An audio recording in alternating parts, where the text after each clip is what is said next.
بسم اللہ الرحمن الرحیم۔ معزز ناظرین، السلام علیکم ورحمۃ اللہ وبرکاتہ۔ میرا موجودہ ویڈیو آپ کی خدمت عالیہ میں حاضر ہے۔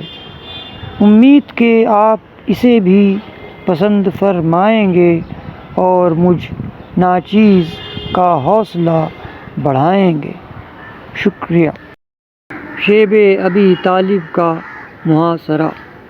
اللہ تعالیٰ نے حضرت محمد صلی اللہ علیہ وسلم کو 40 سال کی عمر میں نبوت عطا کی۔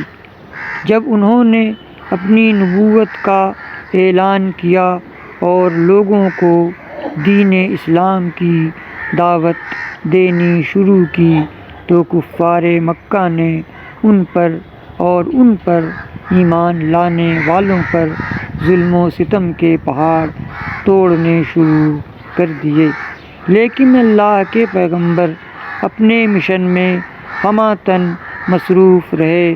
ان کا مشن آگے بڑھتا رہا۔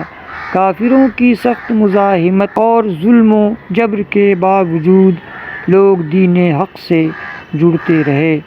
اس صورتحال نے دشمنوں کو از حد پریشان کر دیا۔ وہ غیظ و غضب میں آپے سے باہر ہو گئے۔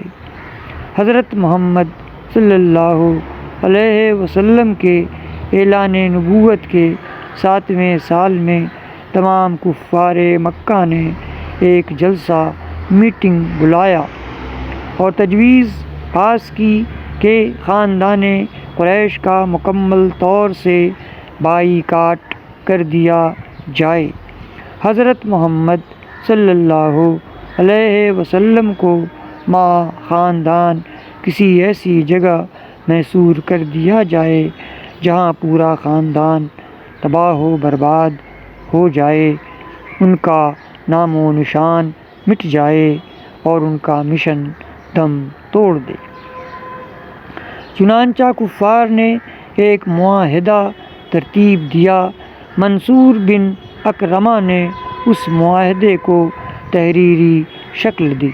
اس معاہدے میں طے پایا کہ جب تک بنی ہاشم حضرت محمد صلی اللہ علیہ وسلم کو ہمارے حوالے نہ کر دیں تب تک نمبر 1 کوئی شخص بنی ہاشم کے خاندان کے کسی فرد سے نکاح نہیں کرے گا، نمبر 2 کوئی شخص ان سے کسی طرح کی خرید و فروخت نہیں کرے گا، اور نمبر 3 کوئی شخص ان سے سلام و کلام تک نہیں کرے گا اور کسی بھی طرح کا تعلق بھی نہیں رکھے گا۔ اس معاہدے پر تمام سرداران قریش نے دستخط کیے اور اسے خانہ کعبہ میں آویزاں کر دیا گیا۔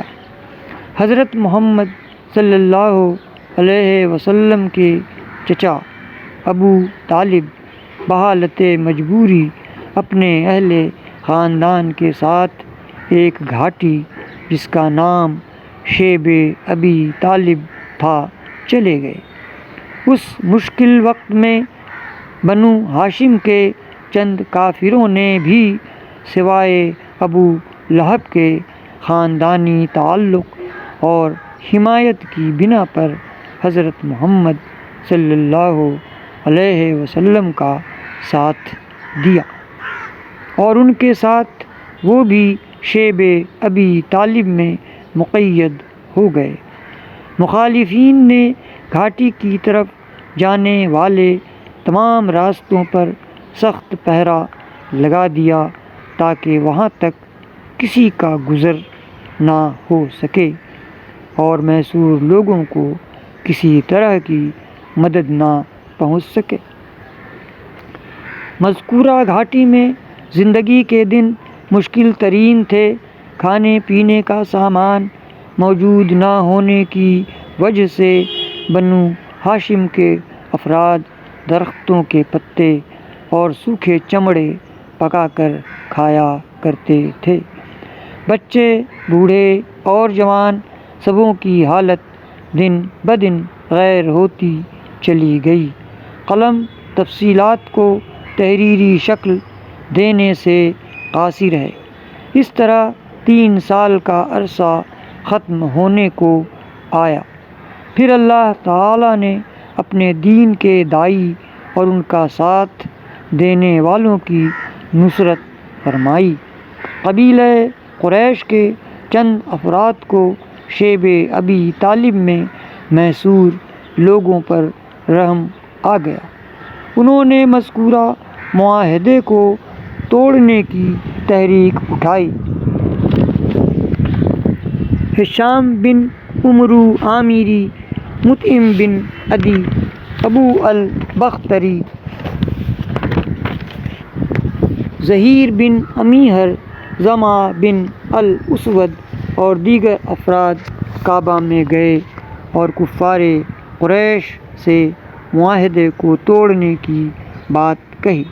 ابو جہل نے اس تجویز کی سخت مخالفت کی، لیکن مطعم بن عدی، ہشام بن عمرو عامری اور زمع بن الاسود نے اس کو اتنی بری طرح جھڑک دیا کہ وہ خاموش ہو گئے۔